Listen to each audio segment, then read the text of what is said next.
दर्शकगण, श्रोतागण, भाई और बहनों, मातृशक्ति को नमन। चैनल 24+ न्यूज़ के खास, विशेष, मनमोहक, अच्छी शिक्षा देने वाला, अच्छे गुण देने वाला, अच्छा इंसान बनाने वाला, अच्छाई की तरफ ले जाने वाला, जीवन को सार्थक करने वाला पुनरुत्थान कार्यक्रम में आपका हार्दिक स्वागत है, अभिनंदन है, सत्कार है। पुनरुत्थान का अर्थ होता है पुनर्जागरण, अवनति से उन्नति की ओर जाना, अपना विकास करना, आगे बढ़ना और हमारी भारतीय संस्कृति के जो मूल्य गिर गए हैं उनकी पुनर्स्थापना करना पुनरुत्थान कार्यक्रम का मुख्य उद्देश्य है। इसी क्रम के अंदर पुनरुत्थान कार्यक्रम प्रतिदिन नए नए विषयों के साथ हम प्रवेश होते हैं। तो आज का विषय जो है एक बहुत बड़े धर्म आचरण से जुड़ा हुआ विषय है। तो आज का विषय है धर्माचरण का आवश्यक अंग दान। भाई और बहनों, दर्शकगण, श्रोतागण, धर्म एक अमृत है। धार्यति इति धर्मः, जो धारण किया जाता है उसे धर्म कहा जाता है। वस्तु सहावो धर्म, वस्तु के स्वभाव को धर्म कहते हैं। आत्मशुद्धि साधनम धर्म, जिस साधन से आत्मा की शुद्धि होती उसे धर्म कहा जाता है। धर्म एक संजीवनी है। धर्म एक ऐसा तत्व है जो कि हमें वैकुंठ तक ले जाता है और ये होलिस्टिक है। एक ही तत्व अगर व्यक्ति जीवन में धारण कर लेता है तो उसको जीवन के अंदर पूरे जीवन भर किसी भी क्षेत्र के अंदर कोई कठिनाई नहीं आ सकती। सामाजिक रूप से, पारिवारिक रूप से, स्वास्थ्य संबंधी और व्यक्तिगत रूप से, आर्थिक रूप से, राजनीतिक रूप से, किसी भी रूप से कोई कठिनाई नहीं आ सकती है, क्योंकि ये संजीवनी है। देखिए कि जब लक्ष्मण जी को बाण लग गया था तो उस बाण एक बड़े वेदराज जी को बुलाया गया। तो वेदराज जी ने, जो राम बड़े व्यथित हो गए, क्योंकि राम का प्रिय भाई जो है वो लक्ष्मण था और 14 वर्ष वनवास में सीता जी के साथ में लक्ष्मण भी रहा और भाई का छोटा आज्ञाकारी भाई था, व्यथित हो गए। अब वो संजीवनी कहाँ से लाई जाए? तो जो राम भक्त हनुमान ने वेदराज जी को कहा, तो वेदराज जी ने कहा कि फला जो है पहाड़ के ऊपर ये संजीवनी है, वहां जाकर के उन्होंने लक्षण बताए कि इस तरीके की ये बूटी होगी, वो लेकर के सूर्योदय के पहले पहले आप यहाँ आ जाओ और इनको दे दी जाए तो ये बच सकते हैं। अब पवन पुत्र थे, वो तो तेज रफ्तार से चले गए। अब वहां पर उन्होंने जो वृक्ष बताया गया था, उस वृक्ष के अंदर जो पहाड़ बताया गया था, उस पहाड़ पे देखा तो जो लक्षण बताए गए थे सारी बूटियां उसी लक्षण की मिली।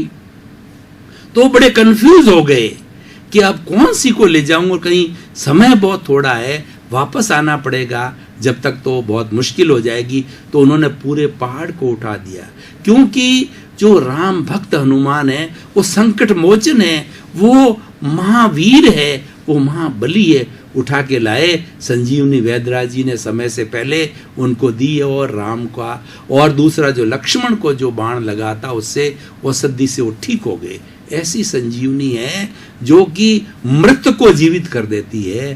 तो धर्म भी मृत व्यक्ति को, कठिन से कठिन परिस्थिति वाले व्यक्ति को, परेशान से परेशान वाले व्यक्ति को जो है ये नया जन्म दे सकता है। तो उस धर्म का आचरण करना चाहिए और उसके आचरण का प्रमुख अंग क्या है, वो आज का विषय है। वह विषय है दान। हम बोलचाल की भाषा में कहते हैं कि मनुष्य के जीवन की सार्थकता के लिए दान पुण्य करना चाहिए। दान हमारा साधन है और पुण्य हमारा फलित है। दान कारण है और पुण्य है वो कार्य है। दान करने से पुण्य की प्राप्ति होती है, हमारा वर्तमान का जीवन सार्थक होता है और अगला जीवन भी सार्थक होता है। दान का अर्थ होता है सहयोग, टू डोनेट। अपने पास में जो भी वस्तु है, जो नीडी व्यक्ति है, जिसको आवश्यकता है, उसको शेयर करना, उसको देना, ठीक है ना, वो दान कहलाता है। इसीलिए वो हमारी भारतीय संस्कृति के अंदर सेवा को भी बहुत महत्व दिया गया है, जो कि दान से जुड़ा हुआ है।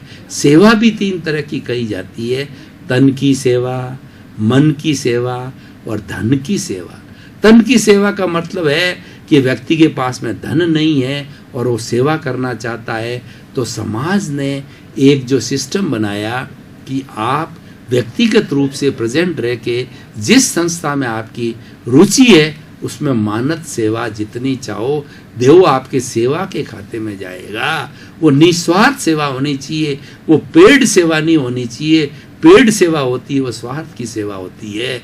और धन की सेवा का अर्थ जो आज हमारा विषय है वो दान का।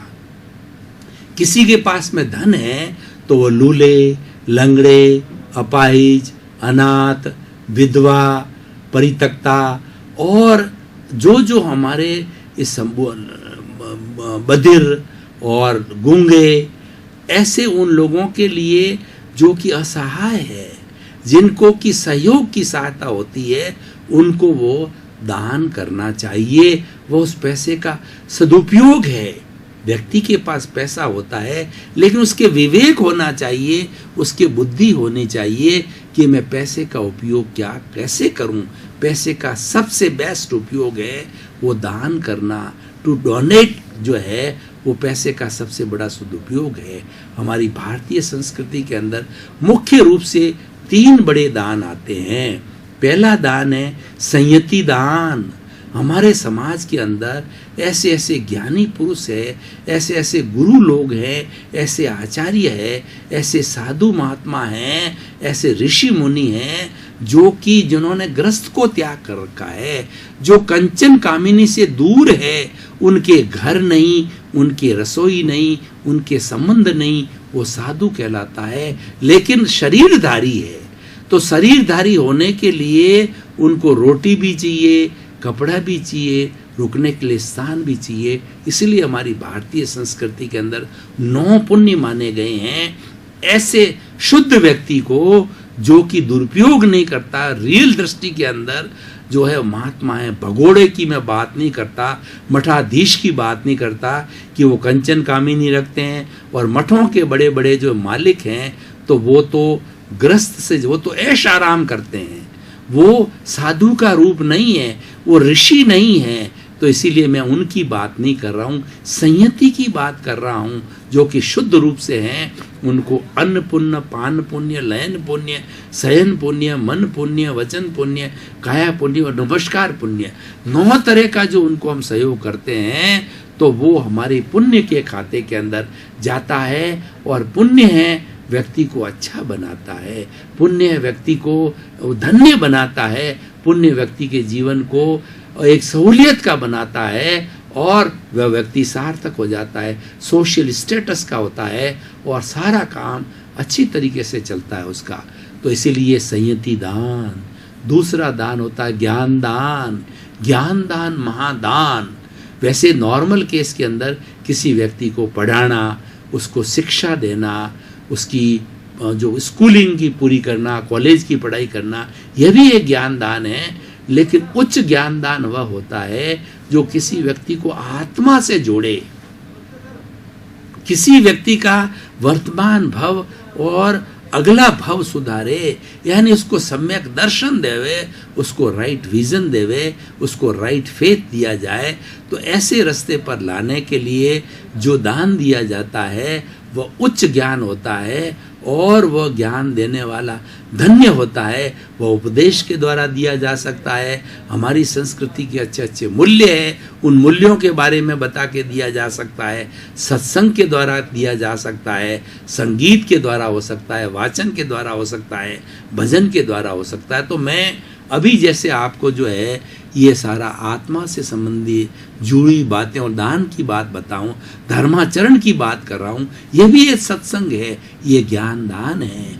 और पहला तो हो गया संयति दान, दूसरा ज्ञान दान और तीसरा अभय दान। ये सबसे अच्छा दान है। अभय का मतलब ये कि 84 लाख जीवा योनि के जो प्राणी हैं उसमें अपने शरीर के लिए, अपने परिवार के भरण पोषण के लिए जो आवश्यक चीज़ें हम काम लेते हैं, पृथ्वी, जल, अग्नि, वायु, आकाश से जुड़ी हुई ये 5 तत्वों में से चीज़ें काम लगते हैं, तो वो हम हिंसा तो करते ही हैं, लेकिन आवश्यकता को छोड़ करके हम षट जीव निकाय, पृथ्वी काय, अप काय, तेजस काय, वायु काय, वनस्पति काय, तृष्क काय, कीड़े मकोड़े, छोटे बड़े, पशु पक्षी, मनुष्य, पंचेंद्रिय, सब बर्ड्स वगैरह सब को जो है हम अभय दान देते हैं कि हम तुम्हारी हिंसा नहीं करेंगे, हम तुम्हारा कोई भी कत्ल नहीं करेंगे और तुम हमारे लिए अभय हो, हमारी तरफ से अभय रहो, हम तुम्हारा नुकसान नहीं करेंगे, मात्र उन चीज़ों को छोड़ करके जिससे कि हमारा निर्वाह हो इस शरीर का, उसको छोड़ करके। ये भी बहुत बड़ी बात है, अभय दान होता है। इसलिए भाई और बहनों, दर्शकगण, श्रोतागण, भारतीय संस्कृति का सबसे सुंदर हार्द है वो दान है। अब देखिए दान से फलित क्या होता है, व्यक्ति को क्या लाभ होता है, समाज को क्या लाभ होता है, वो मैं बताना चाहता हूँ कि दान की जो प्रक्रिया है ये अनासक्ति की प्रक्रिया है। हम दान के, जब हमारे मस्तिष्क में दान की बात आती है तो हमारा सहज ही धन के प्रति जो आकर्षण है उससे अनासक्ति आ जाती है। हमारे मन के अंदर ये खुशी होती है जब पैसा किसी के निडी के पास में जाता है। लूले, लंगड़े, अपाहिज, मूक, बधिर, अनाथ, विधवा और जो निडी व्यक्ति है उनके पास में जब वो पैसा जाता है और सोच ही यूं आती है कि मुझे उनका सहयोग करना है, तो हमारे भीतर एक अद्भुत प्रसन्नता होती है। ऐसी प्रसन्नता होती है कि वो हमें कितना बड़ा लाखों रुपए का लाभ मिल जाए उससे भी ज़्यादा अधिक प्रसन्नता होती है, क्योंकि जो मिलना होता है वह तो भोग कहलाता है, वो स्वार्थ के खाते में जाता है, और जो दान होता है त्याग के खाते में जाता है। हमारी भारतीय संस्कृति त्याग प्रधान संस्कृति है। जो व्यक्ति त्याग की बात करता है, त्याग की मानसिकता रखता है, त्याग का उपदेश देता है और स्वयं त्याग करता है, उसका कोई दुश्मन नहीं हो सकता, क्योंकि त्याग अपने आप में मित्रता पैदा करता है, मैत्री पैदा करता है और त्याग सबको जोड़ता है। स्वार्थ व्यक्ति व्यक्ति को तोड़ता है और त्याग व्यक्ति व्यक्ति को जोड़ता है। भाई और बहनों, दर्शकगण, श्रोतागण, हमारी भारतीय संस्कृति के अंदर जो हमारी जॉइंट फैमिली थी, 100 सदस्य, 3-3, 4-4 जनरेशन एक छत के नीचे, दादा, पोता, परपोता सब एक साथ में रहा करते थे और बड़े आनंद के साथ में एंजॉय करके रखते थे। और वो 100 की फैमिली है, उनको कहीं बाहर जाकर किसी से मिलने की जरूरत नहीं, अपने घर के अंदर ही वो मज़े लूटते रहते थे। इसी किस लिए होता था कि उसके अंदर टॉलरेंस पावर और स्वार्थ और निस्वार्थ की वृत्ति, त्याग की वृत्ति, इन दो चीज़ों के कारण जॉइंट फैमिली चलती थी। जब आदमी के अंदर स्वार्थ की वृत्ति आ जाती है, मैंने पिया, मेरे बैल ने पिया, हुआ ढहे तो ढहे, स्वार्थी व्यक्ति होते ही, स्वार्थ की मानसिकता आते ही व्यक्ति सेल्फ सेंटर्ड हो जाता है और वो इस वसुधैव कुटुंबकम की सदस्यता से कट जाता है। अगर हमको प्रकृति का सदस्य बनना है, त्याग वृत्ति करो, परार्थ की चेतना को जागृत करो। 3 तरह की चेतना होती है, स्वार्थ की चेतना, परार्थ की चेतना और परमार्थ की चेतना। स्वार्थ की चेतना की बात की मैंने, परार्थ की चेतना, live and let others live, मैं भी जीऊं, मेरा भाई भी जिए, मेरा पड़ोसी भी जिए, संसार के समस्त जीवों को सुख मिले, शांति मिले, आनंद मिले और मोक्ष मिले, ऐसी भावना रखने वाला परार्थ की चेतना वाला होता है। और परमार्थ की चेतना वाला तो व्यक्ति कंचन कामनी से दूर होते हैं, संत होते हैं, महापुरुष होते हैं, ईश्वर का रूप होते हैं, वो वंदनीय होते हैं, अनुकरणीय होते हैं, स्तुत्य होते हैं। और भारत का प्रधानमंत्री, राष्ट्रपति, चाहे बड़ा से बड़ा अरबपति सेठ, रिलायंस जैसा सेठ हो, वो नतमस्तक होता है, क्योंकि वो त्यागी है। त्याग को नमन किया जाता है भाई और बहनों। तो त्याग का संबंध है हमारे दान से है। त्याग कब आता है? दान से होता है कि जो व्यक्ति त्याग के खाते में चला गया, उसने अपनी धन संपत्ति का जो है दान कर दिया। तो दर्शकगण, श्रोतागण, भाई और बहनों, हम निष्कर्ष की बात, रिलीवेंस की बात, वर्तमान सिनेरियो से इसको जोड़ता है कि आज के इस वातावरण को अच्छा बनाने के लिए, समाज में एक चेंज लाने के लिए हमें ये दान का कॉन्सेप्ट देना है। हमारे पुराने जितने बड़े बड़े चीज़ अरबपति सेठ हुए हैं, जैसे कि टाटा हुए हैं, बिड़ला हुए हैं, डालमिया है, बांगड़ है, सिंघानिया है, और भी बहुत से लोग हैं, तो उन लोगों ने पैसे के अर्जन के साथ में विसर्जन का फॉर्मूला दिया। उन्होंने आज बिड़ला जी के कितने मंदिर बने हुए हैं, कितनी धर्मशालाएं हैं, कितनी प्याउए हैं, कितनी कॉलेज है, कितने अस्पताल है उनके बने हुए हैं। ये उनके अंदर दान की चेतना थी। दान की चेतना अनाशक्ति की चेतना लाती है, और दान की चेतना त्याग की चेतना लागी जाती है, और ये करुणा जागृत करती है। देखिए, दान अगर किसी में गुण आ जाता है तो उसके सहयोगी गुण कितने आते हैं, उसकी गिनती करूं तो एक लंबी फहरिस्त हो जाएगी, एक लंबी लिस्ट हो जाएगी। उसके मन में करुणा आएगी। जो दानवीर होगा वो मन के अंदर आएगा कि मेरा भाई दुखी है, उसके मन में ऐसे ऐसे दानवीर होते हैं कि उनकी आंखों में आंसू तक आ जाते हैं। मैं आपको एक उदाहरण देना चाहता हूँ कि हमारे यहाँ पर जयपुर के अंदर एक कोठारी जी बड़े दानवीर है। उनके कोई भी रिलेटिव जो है वो कैंसर का जो है अस्पताल न होने के कारण, बराबर उपचार न होने के कारण तड़पता तड़पता मर गया।